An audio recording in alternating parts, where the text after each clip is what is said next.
Welkom bij het programma Gewest Friesland. Dat lid reportages zien van het landelijk programma Van Gewest tot Gewest.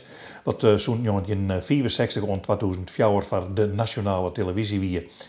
De man die reportages voor Friesland maken en hier in Friesland de man van Gewest tot Gewest wie Johan van der Zee. Johan van der Zee die zit hier een journalist. En in die tijd wie de journalistieke wraad in Friesland volle breder. De kranten, Fries Dagblad, de Rono weer, dat kan zelf wel. Vrije Volk, Ons Noorden, Friese Courier. Ja. Toen ik begon, ik 5 kranten. Ja. En er ben nog nog 12. Toen ik ophoud, ik nog 12. Ja. Dus dat is een hele... Maar doe hier 6 kranten. De dragste kranten kreeg ik echt nog. Dan hier het Zaankrant, want dan weer het kleine krantje. Ja. Van Venno Skoustra uit Ljouwert. Ja, dat kreeg ik net, ja, maar ik wist wel dat het bestiert. Ja, want het werd dan wel heel apart dat bestiert. Dat bestiert. Ja. Zullen we dan zien naar een reportage die je in 1990 maken over het kleine krantje van Venno Skoustra. En ik denk, Venno Skoustra, dat ik een tolk ben van al die mensen buiten ons land. Niet alleen voor de Leeuwarders, dat wij jou dank zeggen voor het feit wat jij 25 jaar lang voor ons hebt gedaan om Leeuwarden te presenteren zoals het vroeger was. Wat een energie, wat een moed heeft hij erin gestoken. Maar ik denk dat door de positieve reacties van zijn abonnees hij is door kunnen blijven gaan. Dat heeft hem steeds weer geïnspireerd om ermee door te blijven gaan. Ik hoop dat het nog lang mag, dat hij het lang kan doen nog.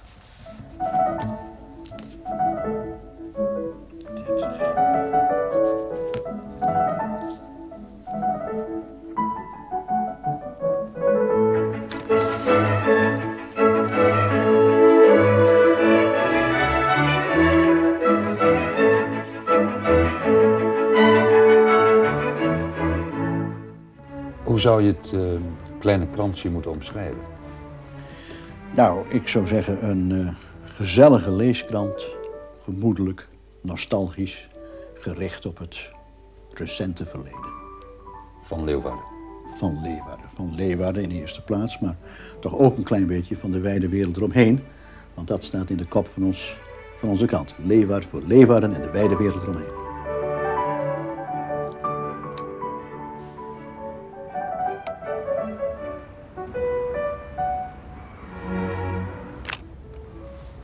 Dit is het zoekplaatje? Dit is het zoekplaatje, ja. Niet gemakkelijk.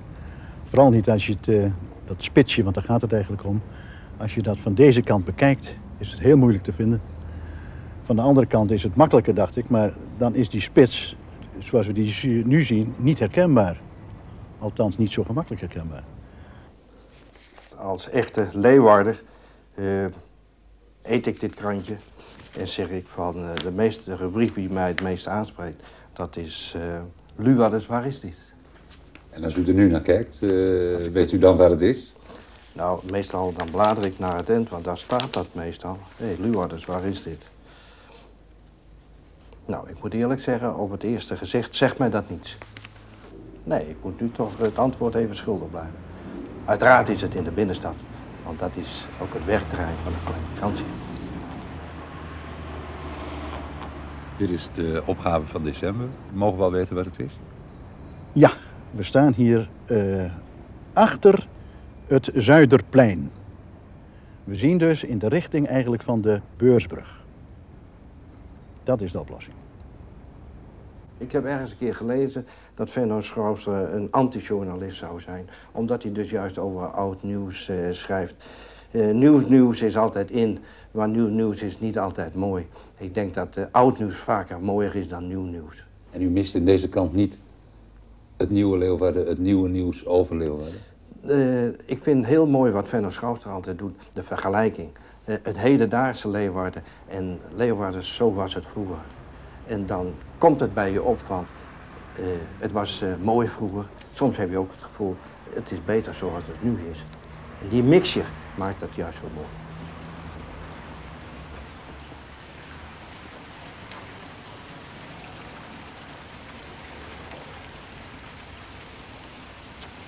We staan hier in het nieuwe Leeuwarden, hoewel we maar op een steenworpen afstand staan van het hart van de oude binnenstad. We staan hier tussen de Willemskade en de Lange Marktstraat, waar vroeger dus een hele rij veemarktcafés stond. Verdwijnt dat oude Leeuwarden van het kleine kransje niet langzaam uit de herinnering van de mensen, zodat er toch steeds meer over de nieuwe dingen van zo'n stad geschreven moet worden? Het verdwijnt wel, het schuift wel op, zonder twijfel, maar er blijft nog voldoende over. Voor ons voldoende stof om over de oude Leeuwarden te schrijven. In welke tijd ligt nu de belangstellingssfeer van de mensen? De belangstelling ligt vooral in de tijd waarvan men kan zeggen, hé, ja, dat weet ik nog.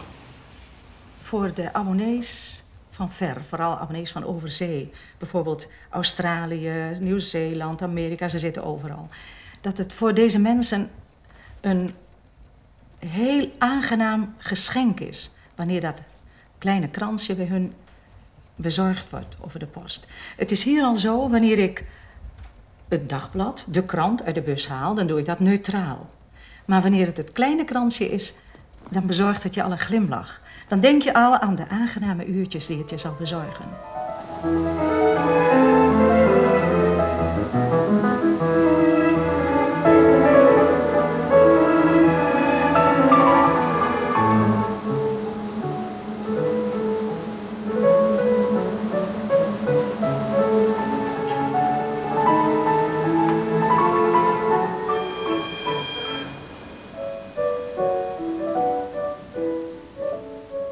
Men zag het in Leeuwarden helemaal niet zitten. Men is in Leeuwarden, ik weet niet hoe dit in andere steden van Nederland is, maar in Leeuwarden nog wel eens wat negatief, wat somber. En men zei dus hier, dat houdt hij geen 2 jaar vol, dan is hij over het oude Leeuwarden wel uitgeschreven. Nou, afijn, we zijn nog niet uitgeschreven, nog lang niet. We hebben er 25 jaar vol gemaakt en we kunnen er nog wat aan toevoegen. Dat bordje, daar stond eerst op Betje Cohen, koopvrouw. En ja, het merkwaardige van de situatie is dat dit is Betje niet. Het beeldje is gemaakt aan de hand van deze foto. Dit is een foto van Roosje Cohen, haar tweelingzuster. En wij hebben toen in het kleine krantje voorgesteld om de tenaamstelling te wijzigen. En daar is men ontvankelijk voor geweest, de Vereniging voor Volkshuisvesting, die het beeld in de tijd overgedragen heeft aan de gemeente Leeuwarden. En zeer recent is het veranderd. Met andere woorden, het kleine kransje heeft invloed. In dit geval wel, ja, dat kun je zeggen. Ja.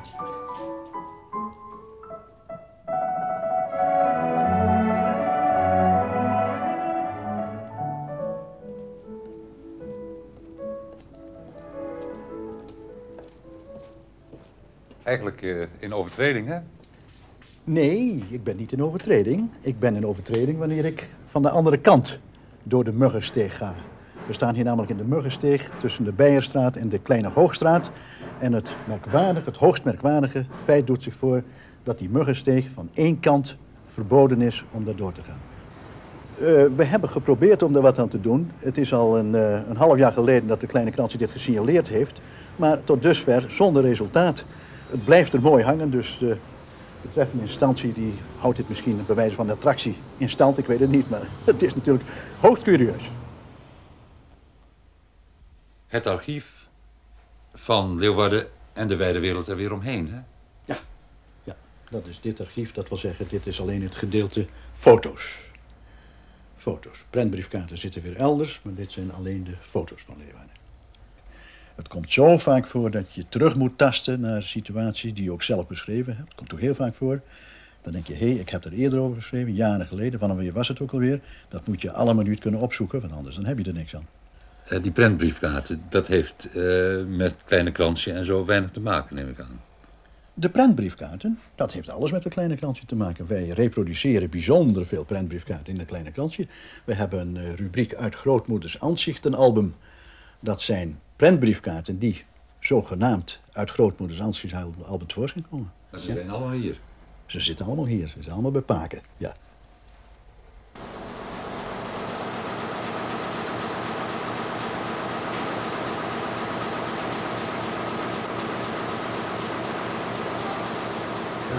Het is ook een magische figuur, zeer vermaarde figuur. hebben we hier onze kinderen. Abe staat er mooi dus ook. Ja, met jeugdfoto. Ja. Steeds briljanter. Kleur staat het keurig aan. Mooi scherp, ja. Huisjes een beetje anders maken natuurlijk. Ja. 25. Ik wil eraan herinneren, wij zijn nu januari 1990, dat u als gewest van gewest ook 25 jaar bestaat. Ik wil u daar van harte geluk wensen. Dank u wel. Dat was het.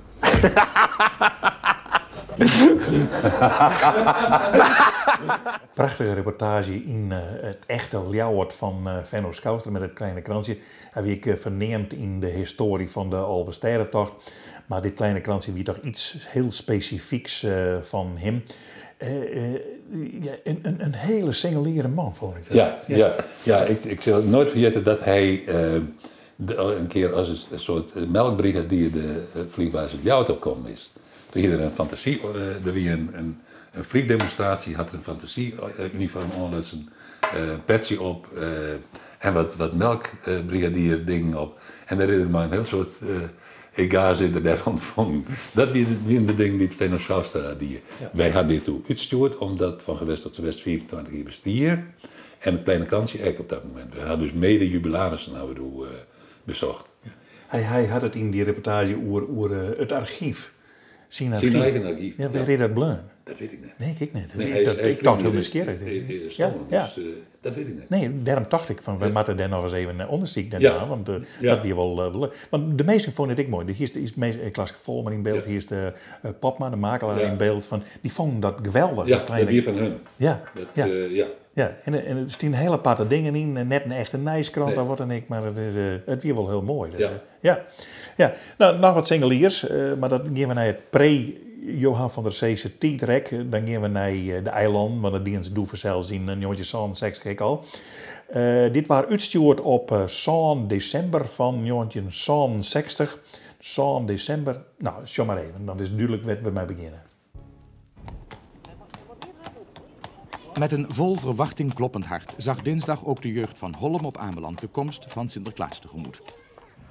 De goedwillende oude man had de lange reis over de Waddenzee gemaakt en stijf en stram verliet hij zijn trouwe schimmel om daar uit te rusten waar het goed rusten is.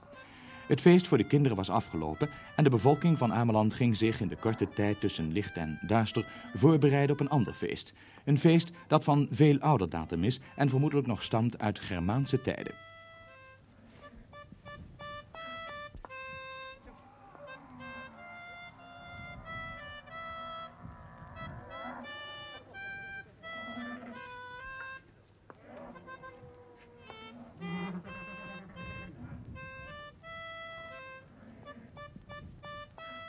Als de zon is ondergegaan en de lichten op de vuurtoren zijn ontstoken, maken ze zich in Holm bijna op de noordwestzijde van het eiland klaar om het feest van de Zundeklozen te vieren. Om precies 5 uur verlaten baanvegers hun huizen om allen van straat te jagen die er niet meer op thuis horen. En dat zijn jongens onder de 18 jaar en vrouwen van oud tot jong. De mannen hebben zich met lakens omhuld, een stok bij zich en een hoorn waar ze diepdonkere geluiden op voort kunnen brengen. De baanvegers lopen tot 7 uur het dorp door in voortdurende jacht op ongewenste elementen.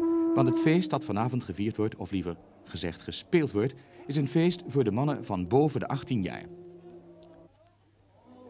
De mooiste horens zijn de buffelhorens.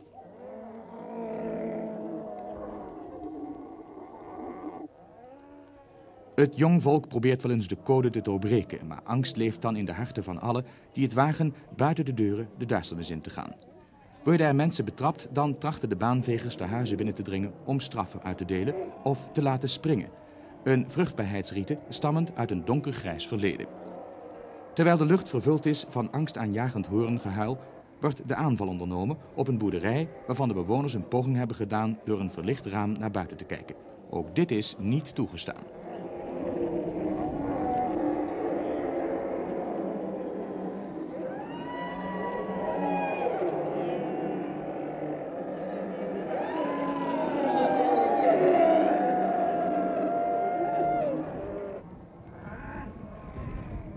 Alleen bij hoge nood tracht men de weg over te steken. Na zevenen is het rijk aan de prachtig uitgedoste zundeklauzen. Wekenlang hebben ze gewerkt om op lakens papiersnippers te plakken en te naaien, in vele kleuren. Zodat er voorstellingen ontstaan die het aankijken waard zijn. De zundeklauzen trekken het dorp door, steeds controlerend of er niet een jongen van onder de 18 of een vrouw is die toch, maar dan verkleed, op straat is. Een verdachte wordt aangehouden. De vuisten omspannen zich en uit het woesten zal blijken of de ander man of vrouw is.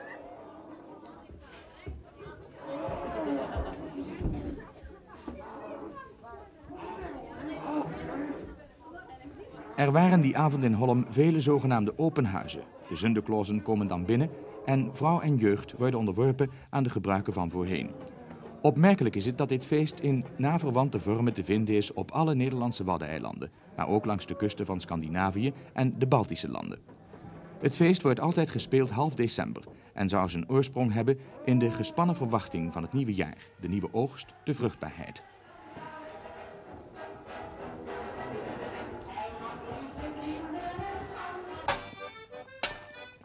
Naast de straffen en rieten is er ook vrolijkheid, zowel in de huizen waar de zundeklauzen komen als buiten.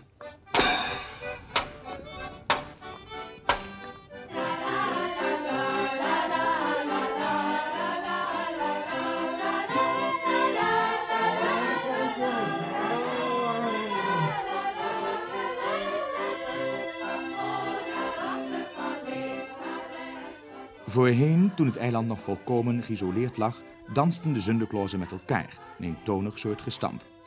Door de invloed van buiten wordt er ook in Holm nu af en toe gewoon gedanst, ofschoon het hier in deze plaats nog praktisch gespeeld wordt zoals het eeuwenlang is toegegaan.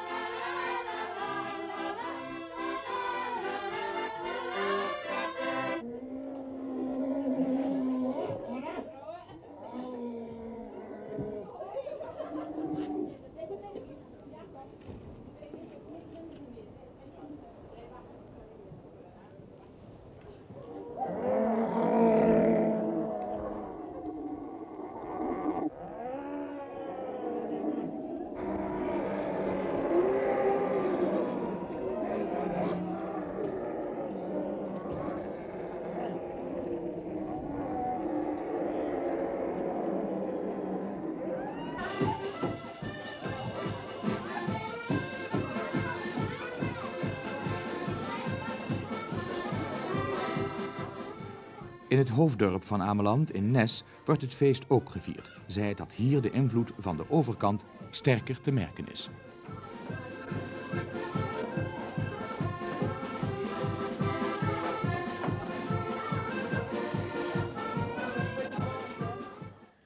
Sinterklaas en Zundeklaas. Zundeklauzen op Ameland. Maar dat op zo'n december dus uitgestuurd wordt, want dat hadden ze dus de... Of de size, is het op het eiland net als de... Nou ja, ze binnen in elk geval pas naar de size de wijk aan. Ja, en ze binnen in Hilversum gekomen en ze had direct monteerd en het is uitgestuurd. Dus dat koer dan toch. Dat koer op in de doorwezen. Ja, nou, dan kon je zo'n heel hard werkje. Ja, en mijn voorganger Oskamp, die wende zelf op Texel. Oh, ja. En dat weer dus een man die in heel soort eilanden kwam. Hij had de directeur van de VVV op Texel geweest. Ik in Zeeland. Pompbediende en van alles. Maar hij ging dus naar Ameland om dit te schintelen. Ja, maar wist je hem alle jaar in de hulpperiode? Wist ook alle idiote gebroeken die wij hier in Friesland hier? Nou, vast niet alles. Nee, maar hoe noteerde ze het alle jaar van bijhouden? Een soort kranten lezen. Ja. En daar dan ding niet, Harry. Ja. Maar we gaan letten nog wel eens, want ik op Oren-eiland wordt op een andere manier Sinterklaas viert. Plan gaan om dat te doen en doen wie het. En ja, ik kan me deze reportage net niet inbrengen, maar wij zien iets van, als we erheen gaan, dan kunnen we het nooit goed zien laten, want dat willen ze net. Maar ze hadden toch die in. Ja, tuurlijk. Ja. Nee, maar wat ik bedoel is, er is meer als Sinterklaas in Friesland op een doorwezen. Schreeuwde ze dat dan al hier op van, dat maakt takken meer de sjen, dat weer leuk of zeiden? Nee. Het weer toch een beetje, elke 2 weken redactievergadering en het was, nou, dat ging nodig aan, dat ging nodig aan. Sint-Pieter, Grauw, hadden we natuurlijk echt niet in. Meer van die dingen. En dan ik wel eens van dat moet ik een keer doen. Gondelveert oude boon. Jaren bellen van die missen wat. Nou, uiteindelijk er toch in. Ja. Dus door de meesten attent op wakker worden en denk je erom, want wij willen dat appelgraantje Sjenlitten. Nou, en zag hij hem in die 40, 50 jaar toch echt alle Sjenlitten van Friesland. Wel heel soort. Ja. Nou, we zullen er nog volle meer van merken in de komende programma's van Gewest Friesland. Dat is er na een week weer.